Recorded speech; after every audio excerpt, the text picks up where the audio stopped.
हिमाचल प्रदेश के राज्य में एक छोटा सा गांव था। उसमें ठंड की मौसम आया तो जोर से बर्फ गिरता था। लोग तो स्वेटर्स और मफलर्स के बिना बिल्कुल बाहर ही नहीं आते थे। पैसे वाले घर में हीटर्स लगाते थे,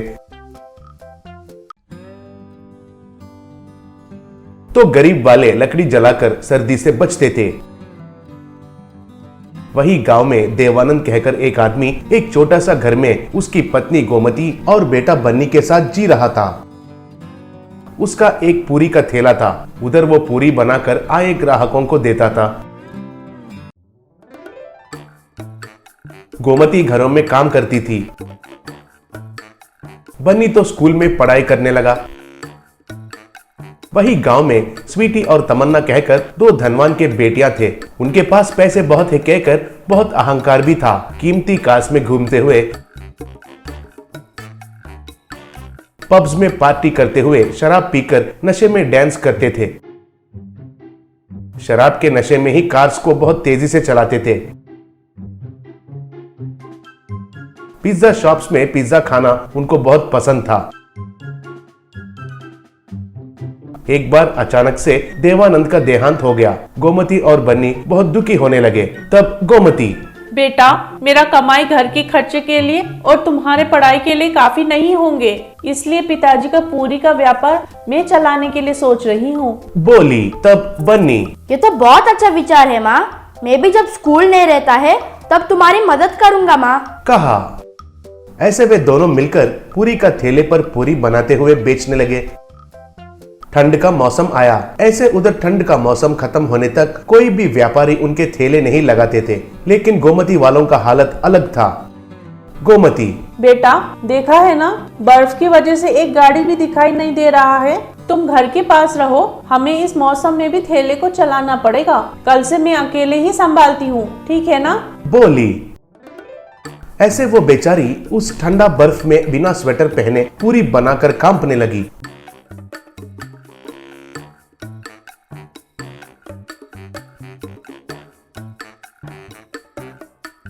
एक दिन स्वीटी और तमन्ना पिज्जा शॉप में उनके कार पर आए, लेकिन वो शॉप बंद हुआ था।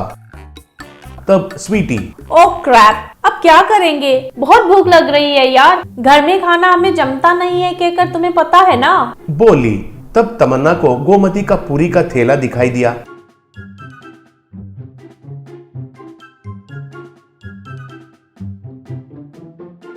तब तमन्ना, उधर देखो, गरम गरम दिख रहा है वो पूरी। चलो पेट का पूजा करते हैं, सड़क पर खाना खाकर बहुत दिन हुए हैं यार, बोली। ऐसे दोनों आकर गोमती के थैले के पास रखा हुआ टेबल्स पर बैठकर पूरी ऑर्डर किए थे। उनके ऊपर बर्फ गिरे बिना एक रंगीन छतरी भी था, लेकिन गोमती के ऊपर बर्फ गिरने से भी वो कांपते हुए पूरी बनाकर उनको दिया। वे ऐसे पूछ पूछ कर बहुत सारे पूरियां खा लिए थे। बाद में तमन्ना मोबाइल लेकर, कितना पैसे हुए हैं, नंबर बोलो, गूगल पे करती हूँ, नहीं तो क्यूआर कोड दिखाओ, स्कैन करती हूँ, बोली। तब गोमती, वो सब मुझे पता नहीं है जी, बोली। तब स्वीटी, फिर तो क्रेडिट कार्ड लेती हो क्या, पूछी।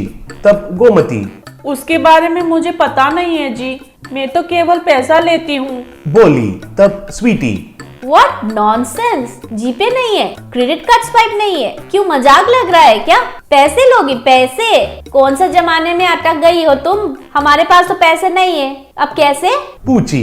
तब गोमती, कोई बात नहीं है मैडम, बाद में दीजिए, कल इस तरफ आएंगे ना तब दीजिए, पूरा 100 रुपए हुए हैं, बोली।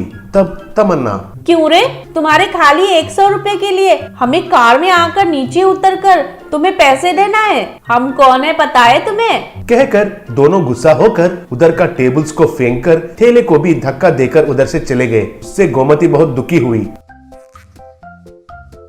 एक दिन बहुत पीकर तमन्ना और स्वीटी कार में जाते जाते एक पेड़ को टकराकर बेहोश होकर गिर गए।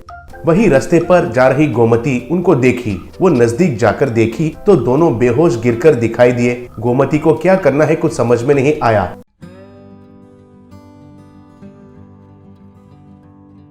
भाग्य अच्छा था कि तभी उधर से एक एम्बुलेंस गुजरने लगी।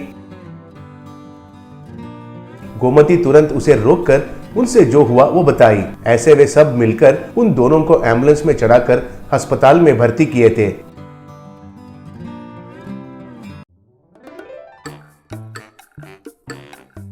डॉक्टर उनको सही समय पर इलाज करने के वजह से दोनों की जान बच गया।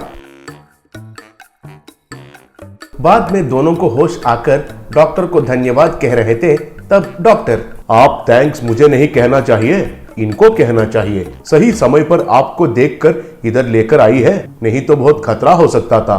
कल से ये औरत इधर ही रुकी हुई है, कहा। तब वे दोनों गोमती को पहचाने और उनको गले में लेकर दोनों ने धन्यवाद कहे। तमन्ना, उस दिन आपका अपमान करने से भी आपने कुछ भी मन में रखे बिना हमारी जान बचाया। आपका ये एहसान जिंदगी भर नहीं भूलेंगे, बोली। तब स्वीटी, हाँ, अब से हम तुम्हारी मदद करेंगे। मेरे डैडी से कहकर तुम्हें एक अच्छा सा नौकरी दिलवाती हूँ, बोली। तब गोमती खुश होकर उनको प्रणाम किया।